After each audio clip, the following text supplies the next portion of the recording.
Hi everyone. बऱ्याच दिवसात माझा एकही व्लॉग मी अपलोड केलेला नाही. त्याच्यावरून तुम्हाला समजलंच असेल की मी किती आळशी झाली आहे. आणि मला ह्या गोष्टीचा विसरच पडला होता की मी पण एक व्हिडिओ क्रिएटर आहे.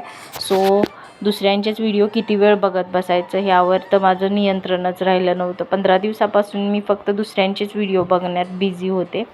आणि मला पण मोबाईल एवढं यूज करायचं वेड लागलं होतं. आणि ही जी गडबड तुम्ही पाहताय ना, ती माझी चालू आहे खाली संडे मार्केटला जायचं. प्रत्येक गोष्टीचा आळस येऊ शकतो, पण मुलींना किंवा लेडीजला शॉपिंगचा कधीच कंटाळा येत नाही. आणि ही गडबड पण त्याचीच आहे. तिथून तर मी काय घेऊन नाही आली. स्पेशल संडे होता आणि संडेला मार्केट भरतं म्हणून मला खाली जायची उत्सुकता जास्त असते. अंशूला वडापाव हवे होते म्हणून मी वडापाव घेऊन आले. आणि हे वडापाव पहिले 5 रुपयाला एक भेटायचा, आता तो 7 रुपयाला झाला आहे. आणि तिथून मी हे फ्रूट आणि भाजीपाला तर काय आणलाच नाही, फक्त